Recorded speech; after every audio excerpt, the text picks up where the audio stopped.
thought that 30,000 people, they work due to this activity here. 30,000, 30,000, they live because of the fishing activity here in Vigo, okay?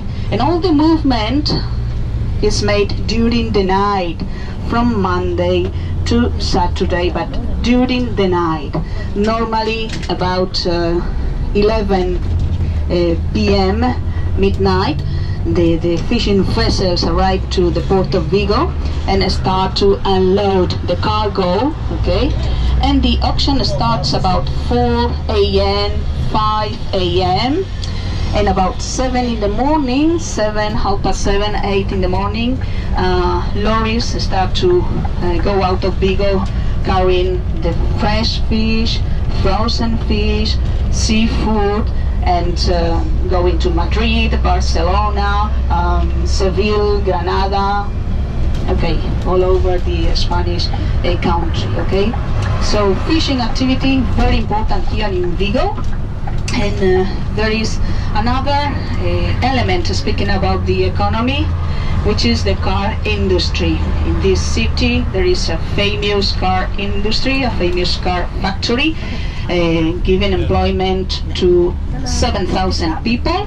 And here they are made Citroën cars. Citroën cars, the French mark, Citroën, they are made here, okay, in the Vigo factory, Citroën cars. So, car industry, fishing industry, trading port, okay. Also, in this place there is a special part in the Vigo port dedicated to the stone. Which kind of a stone? Granite stone. Granite stone is the local stone, and close to Vigo they are quarries from where these granite jobs, for coming to the airport, for coming to the railway station, for coming to the university, for coming to the hospital. So all the services, they are just in Vigo, in this south side of the Ria de Vigo. And we are going to cross in a moment by the bridge, the Grande Bridge, which is the only one, the only bridge that crosses the Ria de Vigo. And we are going to find these works. The idea is to make an extra lane in both sense of traffics, okay, because just two the bridge receive a lot of traffic, so just two is a small lanes, okay, a few lanes, okay, so they are just working for giving an extra lane in its sense of traffic to this bridge, the Rande Bridge. And also from here you can see on your left these platforms that are floating over the waters. The platforms, they are called bateas, B-A-T-E-A-S, bateas. You can see the bateas also on your right in this part of the bay of the Ria de Vigo. And they are floating over the waters. They are anchored to the bottom of the sea by a couple of points, and they have about 200 ropes, from 200 to 300 ropes hanging down the waters, okay? And these platforms, they are used for mussels and also oysters, mussel farming, oyster beds, okay? So especially mussels, the big clam in dark color, it grows very quickly here, okay? So Galician expression, Pontis Veteris, and means old bridge, old bridge. Pontevedra, old bridge. Pontis Veteris, Latin language, Pontis Veteris, Pontevedra. And if you have a look on your right, you are going to see the Santa Maria Church, which is just on the other side. Here on your right you can see the main facade of the Santa Maria Church from the 16th century, 1500s. Santa Maria, the most important church of the town, dedicated to Santa Maria, to the Virgin Mary.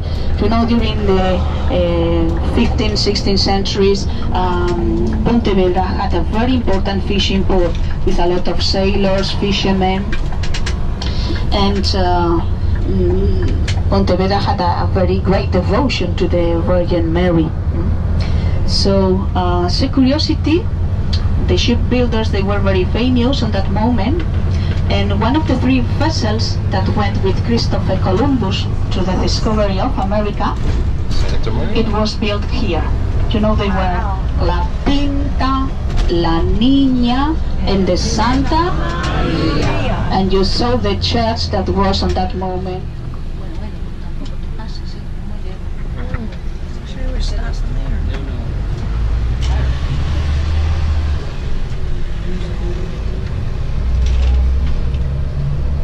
Walking promenades and okay, very quiet, a nice place, calming place for spending the holidays. So you know, here in Galicia there are 2 official languages. People speak both. People speak the Spanish and the Gallego. The Gallego is the local language, and it's very similar to the Portuguese one. Very similar to the Portuguese language, closer to the Portuguese than to the Spanish. And the most of the signs that you're going to find written today, they are in Gallego. The name of this village, Porto Novo, is Galician language. New Port. Children study Gallego at school. I mean, half of subjects, they are in Gallego at school, and the other half in Spanish. There's a TV with several channels in Gallego, also the same for the radio. There's a literature, a culture developed in Galician language.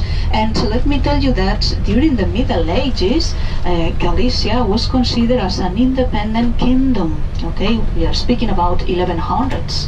It was recognized as an independent kingdom, and the north of Portugal belonged to this independent kingdom. The language spoken on that moment, it was called the Galaico-Portuguesa language. Galaico from Galicia, Portuguesa from Portugal. So they were the same language in the Middle Ages. So what happened later, it was that Galicia started to be just part of Spanish country, and Portugal, it was recognized as an independent country. So the languages, they started to develop in a separately way. But today, Galician people, we can have a conversation with Portuguese ones because we understand each other. We have many words in common, many expressions that are the same, okay? So, Gallego, the local language.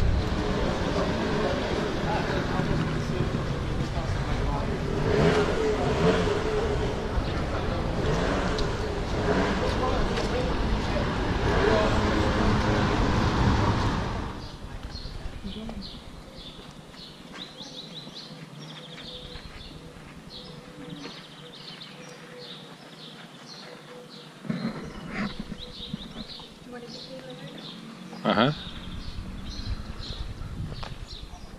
I'm in front of, what is the name of this? Let's go around the front. I can't get in there. Yep, Pinheiros is the town.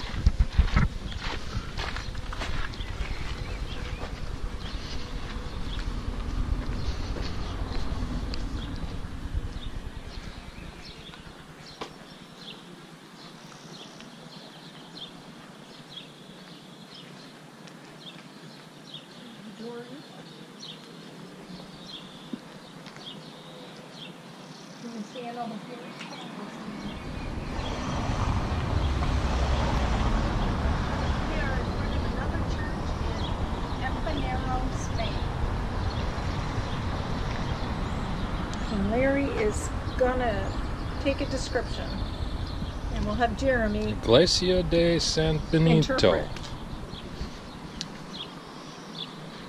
Jeremy has a lot of homework when we get home. I don't know, a lot of this is Portuguese. Spanish and Portuguese. Mm-hmm.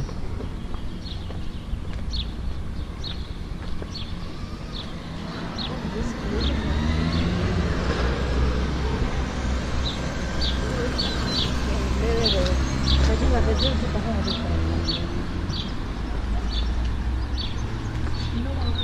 No?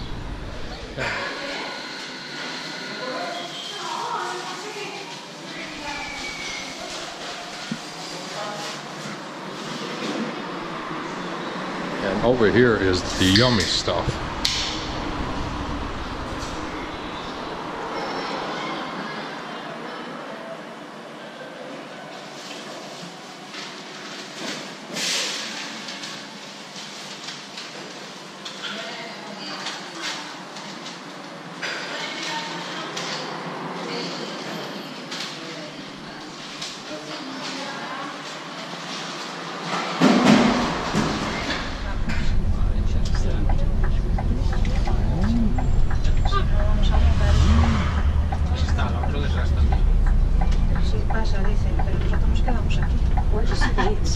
Okay, so have a look to this end. Oh, there's one of those things. That's where they keep the harvest. Yeah. Oreos. Oh, it was called Oreos. Oreos. 'Cause that's where The you keep cookie. your Oreos. That's right. Your harvest. Keep your Oreos there. I gotta remember that word. I'm gonna look it up. Oreo. Oreo. I'm sure that's spelled that way.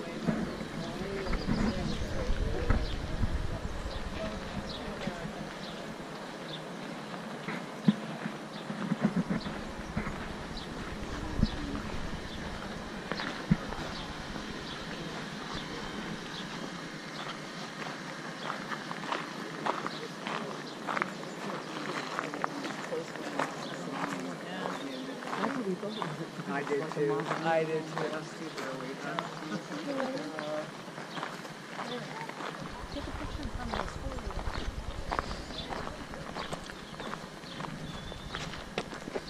Here, I'll stand.